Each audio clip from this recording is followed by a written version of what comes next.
ఖచ్చితంగా ఈ యొక్క సేవా కార్యక్రమాన్ని చూసి సంతోషపడుతుంది కాబట్టి నేను కూడా సంతోషపడుతున్నా.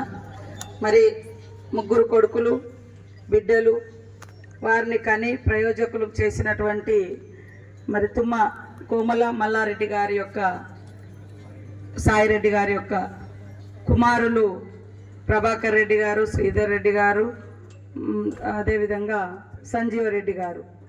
మరి వారు ప్రతి సంవత్సరం వాళ్ళ తల్లిదండ్రుల జ్ఞాపకార్థం, అదేవిధంగా సంజీవరెడ్డి కొడుకు జ్ఞాపకార్థం ఇలాంటి కార్యక్రమాలు చేసి ప్రజల యొక్క సంతోషాన్ని చూసి తమ యొక్క తల్లిదండ్రుల ఆత్మ శాంతించాలి, నా కొడుకులను బిడ్డలను కానీ నేను ప్రయోజకులను చేస్తే వాళ్ళు ఒక 10 మందికి హెల్ప్ చేస్తున్నారు, సహాయం చేస్తున్నారు అనేటువంటి మనశ్శాంతి అనేది మనల్ని కనిపించిన వాళ్ళకు ఉండాలని ప్రతి ఒక్కరు కూడా మన తల్లిదండ్రులు కోరుకుంటారు.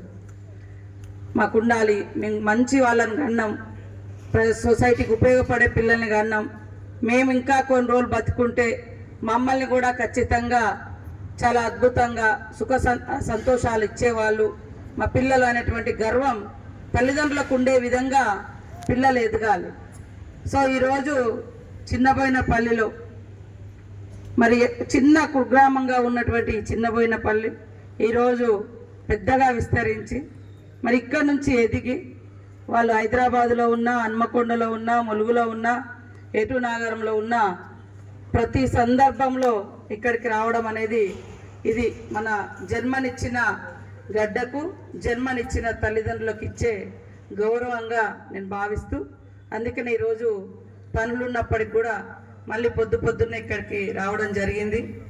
మరి పూజారి గారు భద్రాద్రి భద్రకాళి టెంపుల్ పూజారి గారు, అదేవిధంగా డాక్టర్సు, మా సీనియర్ మోస్ట్ డాక్టర్ ఏటునాగారంలో వరంలా దొరికిన వరప్రసాద్ డాక్టర్ గారు, మరి మన కుటుంబవారి కుటుంబ సభ్యులందరికీ, డాక్టర్స్ వివిధ ప్రాంతాల నుంచి ఇక్కడికి వచ్చేసినటువంటి డాక్టర్స్కు, పత్రికా మీడియా సోదరులకు, వివిధ రాజకీయ పార్టీల నాయకులకు, విద్యార్థులకు, టీచర్స్, స్టాఫ్ అందరికీ, ఇక్కడ మారుమూల గూడాల నుంచి వచ్చినటువంటి మరి పేదలకు, గ్రామస్తులకు అందరికీ కూడా పేరు పేరున నమస్కారాలు, ధన్యవాదాలు తెలియజేస్తూ ఉన్నాను.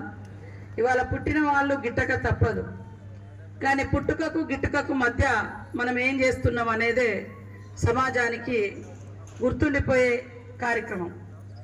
అందరూ పరిగెడుతుంటారు, పడిగెత్తుతూ ఉంటారు కోట్లకు, కానీ ఇంటి ముంగరికి ఎవరైనా వస్తే ఆవగింజంతా కూడా దాన కార్యక్రమాలు చేయలేరు. ఇప్పుడు మన దగ్గర రకరకాల మనుషులు ఉంటారు, కొంత మంచి బాగా డబ్బున్న వాళ్ళు ఉంటారు, మధ్యతరగతి వాళ్ళు ఉంటారు, పేదలు ఉంటారు, పూట గడవని వాళ్ళు కూడా ఉంటారు. కాబట్టి ఎప్పుడు కూడా పేద వాళ్లకు సహాయం చేయాలనేటువంటి దృక్పథం అవసరం.